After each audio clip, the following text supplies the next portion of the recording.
I'm Christine Gritmon.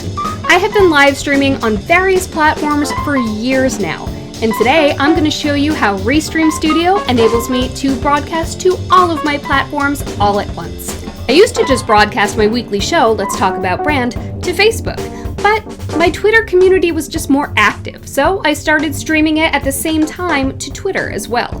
I kept it on Facebook also because Facebook's just kind of a better repository for content. This year, for Season 2 of Let's Talk About Brand, I'm getting some momentum, so I'd really like as many eyeballs on the content as possible. So I'm going out and meeting people where they are. I'm streaming to 5 destinations at once. Every week, the show goes live to Facebook, Twitter, LinkedIn, YouTube, and Amazon Live, all through Restream Studio. Since Restream Studio is web-based, there's no separation between the show I'm putting out there and the places it's going. It's all happening right there in Restream Studio. This means there's no loss of quality, and there's a lot less lag than you sometimes get with other platforms. There are a lot of platform options for Restream to broadcast to. You can use Twitch, Steam, and even platforms I haven't heard of. The great thing about being able to multi-stream is you don't have to worry about where you're going to get the biggest audience.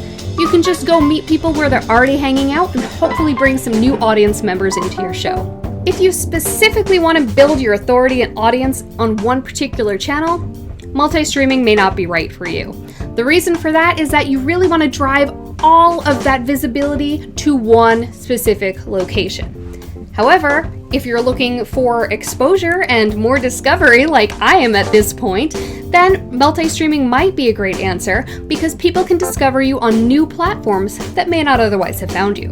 However, I'm actually setting things up a little bit differently around each of those platforms to best appeal to those audiences.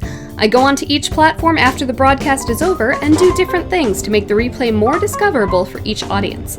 I even have totally separate thumbnail images for Facebook and YouTube. One thing I should mention is that, unlike other platforms, you can't just go live on LinkedIn. First of all, you have to apply to the LinkedIn Live Beta program. Then, once you get approved for the LinkedIn Live Beta program, you have to use one of their pre-approved third-party programs.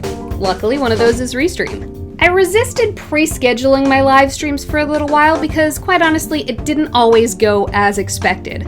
Sometimes I'd have the pre-scheduled link, and then it would go live someplace totally different, and I'd be scrambling to sort of put the link to where it was actually going live to the pre-scheduled link video in the comments, and it was just kind of a mess. However, now that I'm using Restream Studio, it makes it super easy for me to pre-schedule my live events, and everything reliably goes live where it's supposed to go. This makes it a lot easier for people to tune in, since there's no extra effort on their part. You just send them the link, and when the time comes, that link becomes your live video. The replays stay up on all platforms, so I can even preemptively embed the videos when planning ahead for emails or website updates, and once I've gone live, the video will appear right there. My guests can also stream the broadcast directly to their own platforms with Restream Pairs. Simply click the Pairs link and send it to your guest. If they're not already a Restream user, they can easily register for a free account. And there you have it. Restream Studio makes it so easy to go live to multiple platforms at once. And there's no loss of quality since you're going straight from the source. Check out Let's Talk About Brand every Friday at 12 noon Eastern on Facebook, Twitter, LinkedIn, YouTube, and Amazon Live. And check out Restream Studio for yourself using the link in this post.